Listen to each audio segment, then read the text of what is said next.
Emperor हू gave up war हा chapter पाहायचा आहे. याआधी आपण NCERTचे 7 चॅप्टर पाहिलेले आहेत.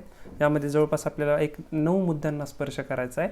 तर हे मुद्दे आहेत की a very big kingdom and empire, how are empires different from kingdoms, ruling the empire, emperor and the capital city, Ashoka a unique ruler, Ashoka's war in Kalinga, Ashoka's inscription describing the Kalinga war, what was Ashoka's Dhamma and what was his message to his subjects.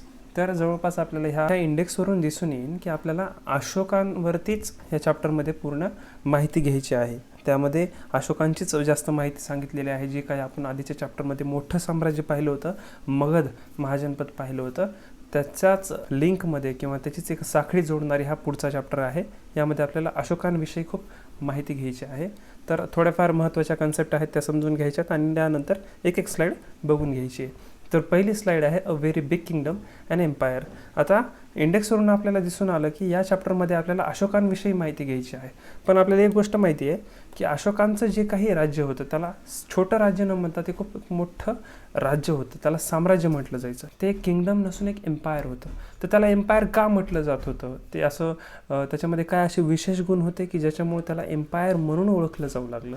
तर empire हे त्यांचं किती मोठं होतं, त्यांच्या एम्पायरमध्ये काय काय गोष्टी घडत होत्या, हे सगळं आपल्याला ह्यामध्ये पाहायचं आहे. आपल्याला माहिती आहे की अशोका हे one of the greatest rulers होऊन गेलेले आहेत इतिहासामध्ये.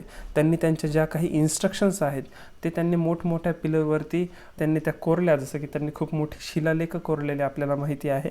आणि तो संदेश त्यांना जो त्यांच्या प्रजेला द्यायचा होता तो संदेश त्यांनी त्या इन्स्क्रिप्शन मार्फत दिला आहे. तर मग तो संदेश काय आहे हे तर आपल्याला जाणूनच घ्यायचा आहे. तो या चॅप्टरच्या शेवटी जाणून घ्यायचा आहे. ती शेवटची स्लाईड आहे what was his subject to his Dhamma. पण यामध्ये आपल्याला पाहायचं आहे की अशोकांचं जे काही मोठं किंगडम होतं त्याला एम्पायर का म्हटलं जायचं. आता अशोका ज्या एम्पायरवरती राज्य चालवायचे त्याची स्थापना ही त्यांचे आजोबा जे होते ते चंद्रगुप्त मौर्य यांनी जवळपास 2300 वर्षाआधी चाणक्यांच्या मदतीनं ही स्थापन केली होती. आता चाणक्य जे होते ते खूप चाणाक्ष होतं. त्यांना विष्णुगुप्त म्हणून सुद्धा ओळखलं जात होतं आणि कौटिल्य म्हणून सुद्धा ओळखलं जात होतं. तर ते साम्राज्य स्थापन करण्यासाठी चाणक्यांनी चंद्रगुप्त मौर्यांची खूप मदत केली होती. आणि आपल्याला माहिती आहे की त्यानंतर मौर्यांची जी काही डायनेस्टी आहे, मौर्यांचं जे काही घराणं आहे ते त्यापुढे स्थापन झालं आणि मौर्यांनी खूप काळ यावरती राज्य केलेलं आपल्याला दिसून येतं. तर डायनेस्टी म्हणजे काय किंवा घराणं म्हणजे काय, नावावरूनच आहे की जेव्हा एकाच फॅमिलीचे मेंबर्स कंटिन्यू राज्य चालवत असेल तर ती एक डायनेस्टी होती. जसं की मौर्य साम्राज्य आहे. या पुढच्या व्हिडिओजमध्ये आपल्याला बघायचं आहे की कोणकोणत्या डायनेस्टीज होत्या. जसं की गुप्त डायनेस्टी आहे, शुंग डायनेस्टी आहे, कन्वाज आहे, अशा वेगवेगळ्या डायनेस्टीज आपल्याला पाहायच्या आहेत. तर ही जी डायनेस्टी आहे मौर्य डायनेस्टी, तर यामध्ये चंद्रगुप्त मौर्याने जी काही घराणं स्थापन केलं, जे काही राज्य स्थापन केलं त्यापासून मौर्य डायनेस्टी सुरू झाली होती. आता मौर्य जी डायनेस्टी आहे त्यामध्ये पॉवरफुल राजे कोणकोणते होऊन गेलेले आहेत, जसं की चंद्रगुप्त मौर्य स्वतः असतील, त्यांचे जे पुत्र आहेत त्यानंतर आलेले ते म्हणजे बिंदुसार असतील आणि त्या बिंदुसारांचा एक मुलगा होता तो म्हणजे सम्राट अशोक. तर हे 3 पॉवरफुल राजे आहे मौर्य डायनेस्टीमध्ये होऊन गेलेले आहेत. आता चाणक्यचे जे होते ते खूप हुशार होते, खूप चाणाक्ष होते. त्यांचे जेवढ्या काही आयडियाज आहेत त्यांनी त्या अर्थशास्त्र या ग्रंथामध्ये लिहिलेल्या आहेत. आणि अशोकाचं जे काही साम्राज्य आहे ते खूप मोठं साम्राज्य होतं. त्याच्यामध्ये खूप काही अशी पॉवरफुल शहरं होती, जसं की त्यांची राजधानी असली हे पहा इथं पाटलीपुत्र ही एक त्यांची राजधानी होती. त्यानंतर इतर काही महत्त्वाची शहरं म्हणजे कोणती, तर ती तक्षशिला एक नावाचं महत्त्वपूर्ण शहर होतं. त्यानंतर उज्जैन हे एक शहर होतं. जर तुम्ही या शहरांच्या लोकेशन जर पाहिल्या तर ही त्यांचं मगध साम्राज्य या भागामध्ये होतं. त्याची ही राजधानी पाटलीपुत्र. आणि उज्जैनचं जे काही लोकेशन आहे, उज्जैन काय करत आहे, नॉर्थ इंडिया आणि साऊथ इंडिया ह्या 2 भागाला जोडणारे हे मुख्य शहर होतं, ते म्हणजे उज्जैन. आणि तक्षशिला जे होतं हे इथं तक्षशिला वायव्याचं गेटवे म्हणून ओळखलं जायचं. A gateway to the north west including central Asia. तर हे जी काही महत्त्वाची शहरं आहेत यामध्ये काय व्हायचं, जे काही प्रमुख व्यापारी आहेत, अधिकारी आहेत किंवा क्राफ्ट्स पर्सन्स आहेत ते सर्व या प्रमुख शहरामध्ये राहायचे. मग उज्जैन जे आहे त्याच्यामध्ये आपण जर इतिहासाचे जर पानं आपण चाळली तर आपल्याला दिसून येईल की खूप सारा काही जो काही व्यापार आहे तो ह्या प्रमुख शहरांमधून चालवला जात असे. तक्षशिला जे आहे तो आपला नॉर्थ वेस्टचा गेटवेच होता. त्याच्यामधून सेंट्रल एशियाकडे जायचं असेल किंवा वेस्ट एशियाकडे जायचं असेल तर तक्षशिला हे खूप प्रमुख शहर आहे. इथून आपण प्राचीन काळी व्यापार चालवले आहे. उज्जैन आहे, नॉर्थ इंडिया साऊथ इंडियाला कनेक्ट करणारा हा रूट आहे, आणि पाटलीपुत्र आहे. बाकीचे जे काही भाग आहेत त्याच्यामध्ये वेगवेगळ्या प्रकारचे लोक राहत असायचे. मग सगळेच आले त्यामध्ये, हंटर गॅदरर्स असतील, फॉरेस्टमध्ये राहणारे असतील, असे वेगवेगळ्या प्रकारची लोक इथं राहत होती. आणि यामध्ये एक महत्त्वाची गोष्ट काय आहे की वेगवेगळ्या भागामध्ये लोक राहत असल्यामुळं वेगवेगळ्या प्रकारची भाषा बोलायची. जसं आपण आधीच्या चॅप्टरमध्ये पाहिलं होतं की प्राकृत भाषा जी आहे ती वेगवेगळ्या भागामध्ये वेगवेगळ्या प्रकारची प्राकृत भाषा म्हणून ओळखली जाते. जसं की मगधमध्ये जी काही प्राकृत भाषा बोलली जायची तिला मगधी म्हटलं जायचं. अजून दुसरीकडे ज्या वेगवेगळ्या भाषा आहेत त्यांना वेगवेगळ्या प्रकारच्या नावानं ओळखलं जात होतं. आणि साहजिक आहे की ह्या भागामध्ये काही लोक राहणारे आहेत किंवा ह्या भागामध्ये राहणारे लोक आहेत, हे वेगवेगळ्या प्रकारची वस्त्र परिधान करत असावेत, वेगवेगळ्या संस्कृती त्यावेळेस असावेत. तर पाटलीपुत्र ही काही राजधानी आहे किंवा मगध हे जे काही साम्राज्य आहे हे खूप मोठं असल्यामुळं तिथं वेगवेगळ्या प्रकारच्या भाषा होत्या, वेगवेगळ्या प्रकारची लोकं राहत होती, आणि खूप मोठं ते साम्राज्य पसरलेलं होतं. तर एम्पायर जे आहे आपण पाहिलं की हे मौर्यन एम्पायर आहे. तर एम्पायर किंगडमपेक्षा कसं वेगळं असतं? How are empires different from kingdoms? आता आपल्याला माहिती आहे की जे काही एम्परर्स आहेत म्हणजे साम्राज्यकर्ते आहेत, त्यांचं एम्पायर मोठं असल्यामुळे त्यांना जास्त रिसोर्सेस लागायचे. म्हणजे काय लागायची? जास्त संसाधनं लागायची, कारण एम्पायर ही मोठी असायची, साहजिक आहे. आणि मोठी असल्यामुळं त्यांचं प्रोटेक्शन करणं त्यांना भाग असायचं. मग ती काय करायची? त्यांना मोठी आर्मी रिक्रूट करावं लागायची, मोठ्या आर्मींचं त्यांना भरती करावी लागत असायची. मग ती मोठी आर्मी त्या एम्पायरचं पूर्ण रक्षण करायची. त्याचप्रमाणे खूप मोठं एम्पायर असल्यामुळे त्यांना कर गोळा करावा लागत असायचा. तर त्यासाठी त्यांनी सुद्धा काय करायचं की मोठ्या प्रमाणात त्यांना ऑफिशियल्स रिक्रूट करावं लागायचे. कशासाठी? To collect the taxes. आता इथं आपण बघा की मौर्यन एम्पायर हे किती मोठं आहे, तर यासाठी किती आर्मी त्यांना लागली असावी किंवा किती टॅक्सेस त्यांनी गोळा केले असावेत, त्यासाठी किती ऑफिशियल्स त्यांनी रिक्रूट केले असेल, तर याचा अंदाज आपल्याला या छोट्याशा स्लाईडवरून आपल्याला दिसून येते. तर या पुढची जी स्लाईड आहे ती म्हणजे रूलिंग द एम्पायर, म्हणजे काय? साम्राज्यावर राज्य करणं. आता एवढं मोठं साम्राज्य आहे पहा इथं, मौर्यन एम्पायर किती मोठं एम्पायर आहे, तर याच्यावरती एका साम्राज्यकर्त्याला राज्य करणं किती अवघड जात असेल, पण त्याचीसुद्धा त्यांनी व्यवस्था केली होती. आता जर आपण बघितला की हे पाटलीपुत्राच्या जवळचा जो काही एरिया आहे तो एम्पररच्या डायरेक्ट कंट्रोलमध्ये होता. त्यासाठी त्यांनी काय केलं होतं की त्यांनी खूप सारे ऑफिशियल्स रिक्रूट केले होते, अधिकारी नियुक्त केले होते. कशासाठी? To collect the taxes. कोणापासून?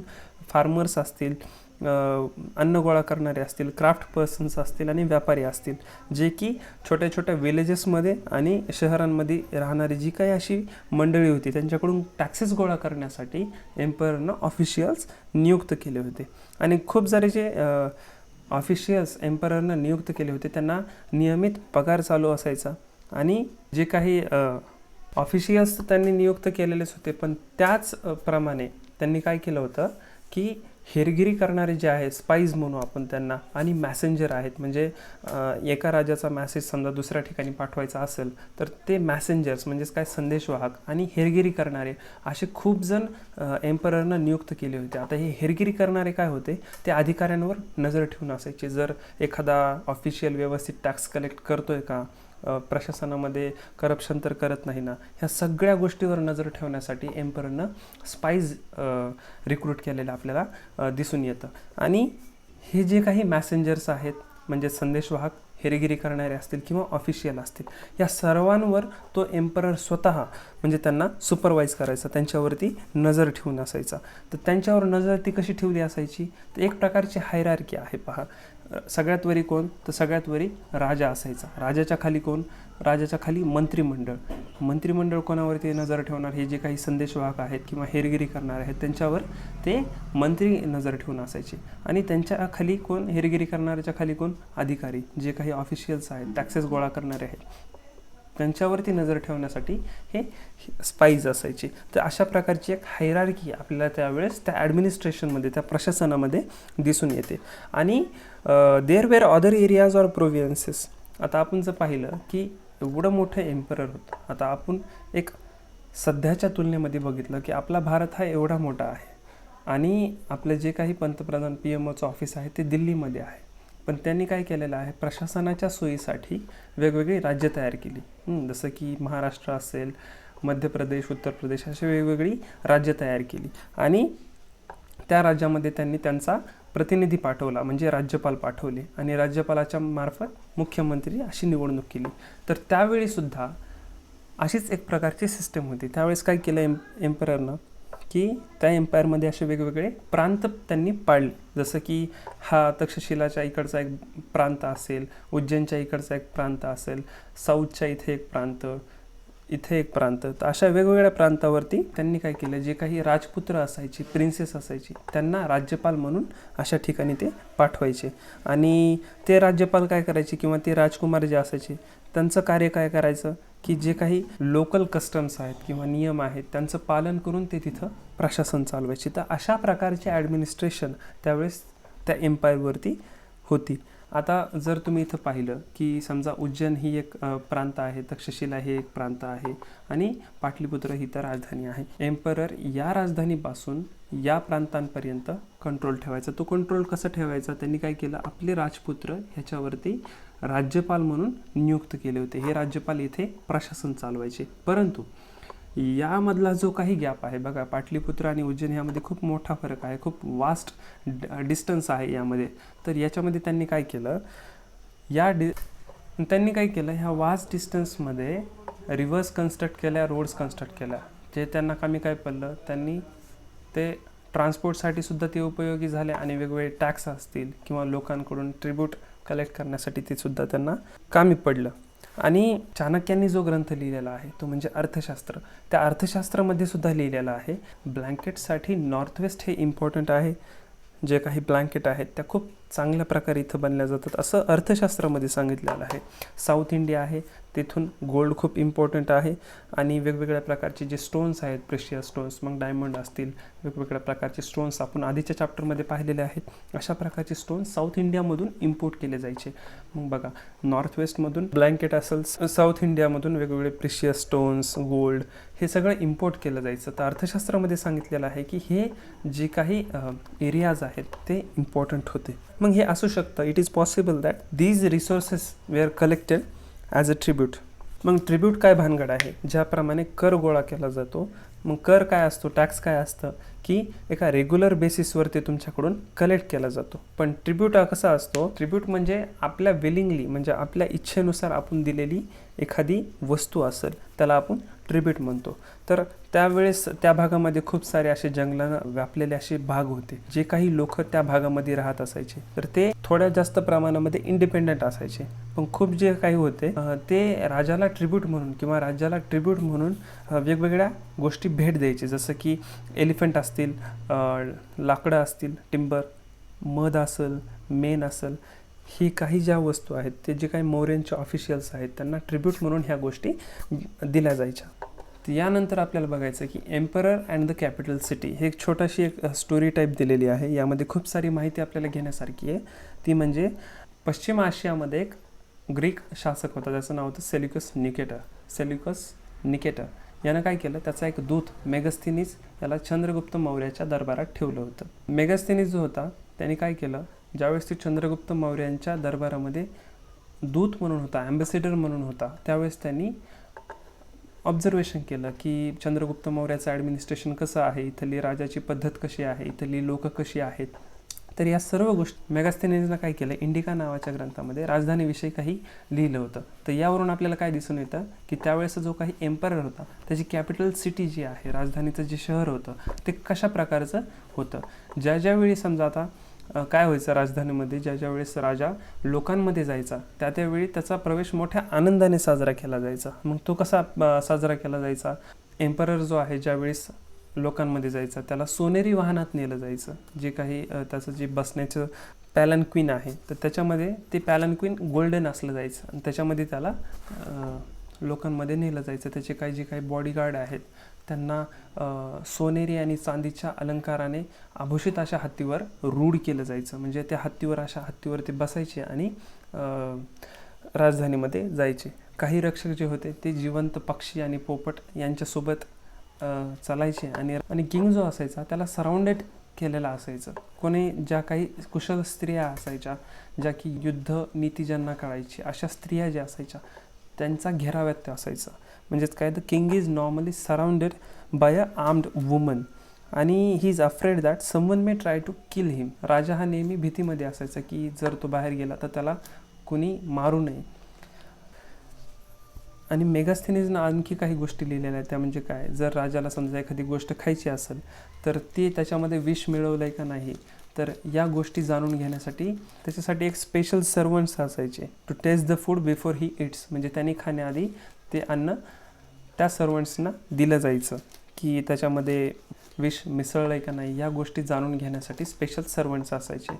आणि तो एकाच खोलीमध्ये 2 रात्रीपेक्षा जास्त झोपत नसायचं. तर मेगास्थेनीजनं राजाविषयी असे जे काही ऑब्झर्वेशन आहे त्यांनी त्या इंडिका नावाच्या ग्रंथामध्ये लिहिलेलं आहे. आणि पाटलीपुत्राच्या बाबतीत सुद्धा तो त्याचं मत मांडतो. तर पाटलीपुत्राबद्दल तो काय म्हणतो की Pataliputra is a large and beautiful city. ते खूप मोठं आणि एक भव्य शहर आहे. त्याला मोठ्या भिंतीचं कुंपण आहे, जवळपास 570 टावर्स आहेत आणि 64 गेट्स आहेत. तर राजधानीमध्ये 2 व 3 मजली इमारती आहेत ज्या की लाकडं आणि विटांनी बांधलेली आहेत. वेगवेगळ्या प्रकारची घरं आहेत. अशा प्रकारचं डिस्क्रिप्शन त्यांनी पाटलीपुत्रबद्दल त्या इंडिकामध्ये लिहिलेलं आहे. राजाचा जो काही पॅलेस आहे तो लाकडी असून त्यावर सुंदर दगडी रेखीव काम आहे. त्याच्या चारी बाजूनं बाग आहे. तो काय म्हणतो की the king's palace is also of wood. किंगचं जे काही पॅलेस आहे ते लाकडीसुद्धा आहे आणि decorated with stone carvings and it is surrounded with gardens and enclosures for keeping birds. त्याचं पॅलेस आहे त्याला चारी बाजूनं गार्डननं सराउंडेड केलेलं आहे आणि त्याच्यामध्ये खूप जास्त पक्षी आहेत. अशा प्रकारचं निरीक्षण मेगास्थेनीजनं इंडिका नावाच्या ग्रंथामध्ये केलेलं आहे. आता यानंतरची आपल्याला स्लाईड बघायची आहे ती म्हणजे अशोकांविषयी जाणून घ्यायचं आहे. अशोका हे एक युनिक रूलर होते. आता का होते, आपल्याला माहिती आहे की इतिहासामध्ये खूप फेमस जर कोणता मौर्यन रूलर होऊन गेलेला असेल तर ते म्हणजे Ashoka. Ashoka was the first ruler who tried to take his message to the people through inscriptions.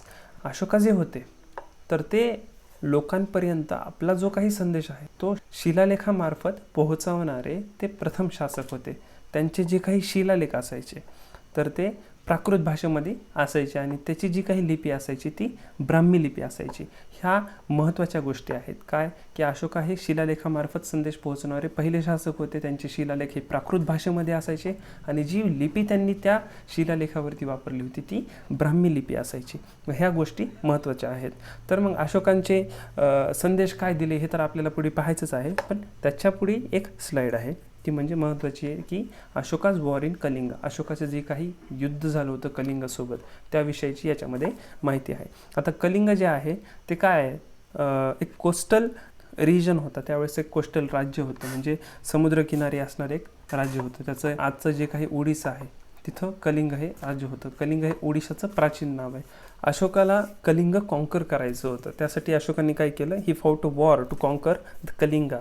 आणि ज्यावेळेस युद्ध झालं अशोका युद्ध जिंकला, परंतु युद्ध जिंकल्याच्या नंतर त्यांनी जे काही व्हायलन्स पाहिला, जे काही ब्लडशेड पाहिलं, ते ब्लडशेड पाहिल्याच्या नंतर त्यांचं मन परिवर्तन झालं आणि त्याच्यानंतर त्या युद्धाचा त्यांच्या मनावरती एवढा परिणाम झाला की त्यांनी युद्ध न करण्याचं डिसिजन घेतलं. आणि त्याचमुळं इतिहासामध्ये त्यांना वेगळ्या शब्दामध्ये नमूद केलं गेलं. म्हणजे काय, he was the only king in the history of the world who gave up conquest after winning the war.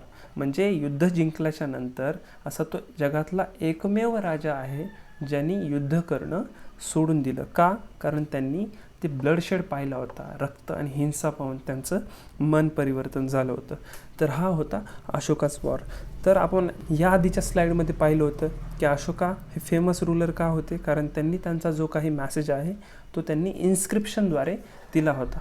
तर अशाच एक प्रकारचं इन्स्क्रिप्शन आहे जे की त्यांनी जे काही कलिंगासोबत युद्ध केलं होतं अशाच प्रकारचं एक इन्स्क्रिप्शन जे की कलिंगा वॉर डिस्क्राईब करतं आहे ते पाहायचं आहे. की अशोका त्या इन्स्क्रिप्शनवरती लिहितात, राजा बनल्यानंतर 8 वर्षांनी कलिंगवरती विजय मिळवला. जवळपास 1.5 लाख लोकांना बंदी केलं होतं. 1 लाखाहून अधिक लोक मारली गेली होती. दिस फिल्ड मी विथ सॉरो. व्हाय? अशोका म्हणतात की याने मला दुःख दिलं, ह्या घटनेनं मला दुःख दिलं. का दिलं? अशोका त्याचं उत्तर देतात की ज्यावेळी जमीन जिंकली जाते त्यावेळी खूप सारी लोकं मारली जातात. काही जण बंदिस्त होतात, खूप जे काही ब्राह्मिन्स आहेत, भिक्खूज आहेत, असे भरपूर लोकांना मारलं जातं, खूप जणांना बंदिस्त केलं जातं. जी लोक त्यांच्या नातेवाईकासोबत चांगली असतात, those people who are kind to their relatives and friends, to their slaves and servants die or lose their loved ones. जी लोक त्यांच्या नातेवाईकासोबत चांगली असतात ती मरण पावतात. म्हणून मी दुःखी आहे. त्यामुळं मी धम्म स्वीकारतोय व लोकांना याची शिकवण देतोय. मला असा विश्वास आहे की युद्धाने विजय मिळवण्यापेक्षा प्रेमाने मानसे जिंकणं हे अधिक चांगलं आहे. तर या प्रकारचं डिस्क्रिप्शन अशोकांनी युद्ध खेळल्यानंतर त्यावरती दिलेलं आहे. तर या प्रकारचं डिस्क्रिप्शन अशोकांनी त्यांच्या त्या इन्स्क्रिप्शनवरती दिलेलं आहे. अशोका या इन्स्क्रिप्शनमध्ये म्हणतात की ह्या घटनेमुळं मी दुःखी आहे आणि त्याच्यामुळं मी धम्म ऑब्झर्व करण्याचं डिसिजन घेत आहे. मी असं ठरवलं आहे की मी आता धम्म ऑब्झर्व करणार आहे आणि हे जे काही शिलालेख आहे ते मी माझ्या फ्युचरसाठी कोरून ठेवत आहे असं त्यांनी सांगितलेलं आहे. म्हणजेच कोणासाठी ते म्हणतात की जे काही माझी मुलं आहेत किंवा नातवंड आहेत त्यांनी माझ्यानंतर युद्धांचा विचार न करता धम्म कसा पसरवला जाईल याचा विचार केला पाहिजे असं अशोका या इन्स्क्रिप्शनमध्ये सांगतात. मग अशोकाचा जो काही धम्म होता तर तो धम्म काय होता? व्हॉट वॉज अशोकाच धम्मा? अशोकांना असं वाटतं की ज्याप्रमाणे वडील आपल्या मुलाला शिकवतात त्याच प्रकारे माझी ती ड्युटी आहे की जो काही संदेश मला माझ्या देशवासियांना द्यायचा आहे तो संदेश मी त्यांना दिला पाहिजे. आता अशोकाचा जो काही धम्म आहे, अशोकांची जी काही शिकवण आहे ती बुद्धांच्या शिकवणीपासून इन्स्पायर्ड होती हे आपल्याला त्यांच्या इन्स्क्रिप्शनपासून दिसून येतं. तर अशोकांना त्यांचा धम्म स्प्रेड करायचा होता, त्यासाठी त्यांनी वेगवेगळ्या गोष्टी केल्या होत्या. परंतु खूप साऱ्या गोष्टींनी त्यांना ट्रबल दिलं होतं, खूप साऱ्या गोष्टींनी त्यांना संकट दिली होती. जसं की त्यावेळेस समाजामध्ये वेगवेगळी धर्म होती, लोक जे आहेत ते वेगवेगळ्या प्रकारच्या धर्माला फॉलो करायची आणि भरपूर वेळेस मतभेद व्हायची. त्यावेळेस प्राण्यांची बळी दिली जायची, जे काही स्लेव्ज आहेत किंवा नौकर आहेत त्यांच्यासोबत वेगळी वागणूक केली जायची, त्यांना इलट्रीट केलं जायचं. ह्या सर्व गोष्टीपासून जे काही कुटुंब आहेत त्याच्यामध्ये नेहमी भांडणं चालू असायची किंवा आपले जे काही शेजारी आहेत त्यांच्यासोबत भांडणं चालू असायची. अशोकांना असं वाटलं की हे सगळे प्रॉब्लेम सॉल्व करणं ही माझी ड्युटी आहे. त्यांची ड्युटी काय आहे की वेगवेगळ्या धर्मामध्ये होणारी जी कॉन्फ्लिक्ट आहे ती थांबवणं, प्राण्यांची जी आहुती दिली जायची ती थांबवणं, गुलाम आणि नौकरांना जी वेगळी वागणूक दिली जाते ती थांबवणं, त्यांना सन्मानपूर्वक वागणूक देणं, ह्या प्रॉब्लेमचं सॉल्युशन शोधणं किंवा ह्या प्रॉब्लेम सॉल्व करणं ही ड्युटी त्यांना त्यांची वाटू लागली. तर अशोकांनी काय केलं, ऑफिशियल्स नियुक्त केले, त्यांना धम्म महामात्ता म्हणून ओळखलं जात होतं. तर त्यांचं काम काय असायचं, went from place to place teaching people about Dhamma. म्हणजे ठिकठिकाणी जायचं, वेगवेगळ्या ठिकाणी जायचं आणि लोकांना धम्माविषयी माहिती सांगायची. हे महत्त्वाचं काम त्यांचं होतं. बिसाइड्स अशोकांनी काय केलं, त्यांचा जो काही संदेश आहे तो संदेश त्यांनी शिलालेखावर कोरायला सुरुवात केली आणि त्यांचा जो काही धम्माची फिलॉसॉफी आहे ती फिलॉसॉफी लोकांपर्यंत पोहोचण्याचा त्यांनी प्रचार सुरू केला.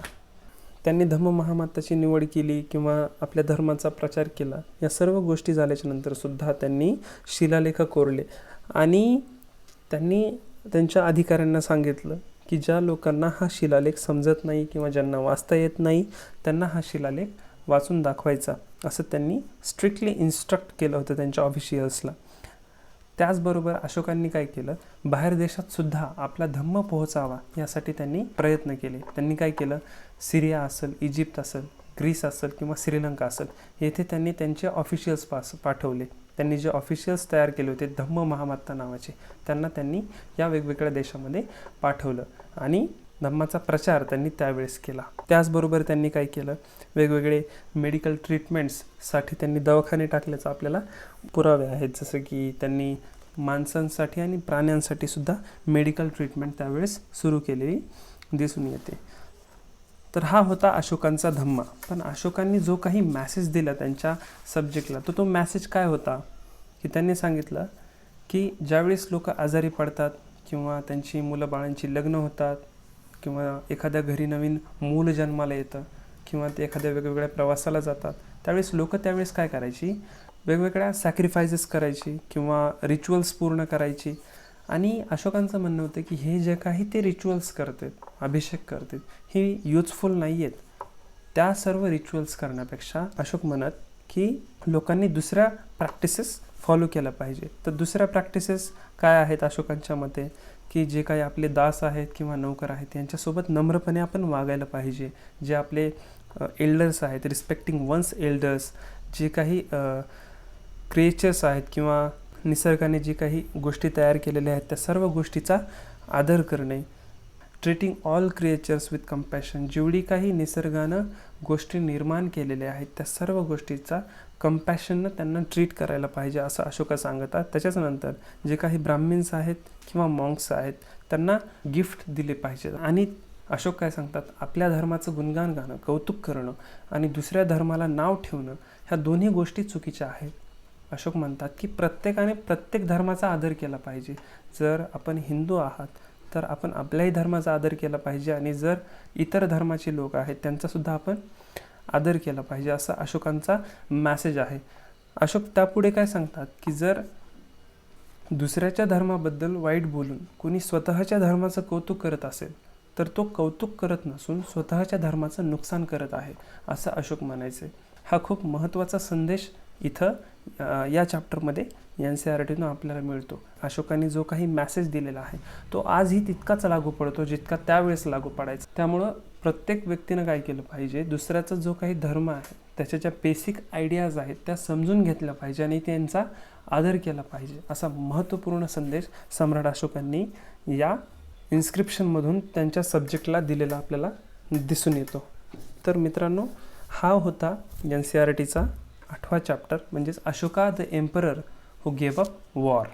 यानंतरच्या व्हिडिओमध्ये आपल्याला वायटल विलेजेस आणि थ्रायव्हिंग टाउन्स म्हणजे जी काही महत्त्वपूर्ण त्यावेळेस गावं होती आणि महत्त्वाची जी काही उदयास येणारी शहरं होती ह्याविषयी आपल्याला माहिती घ्यायची आहे.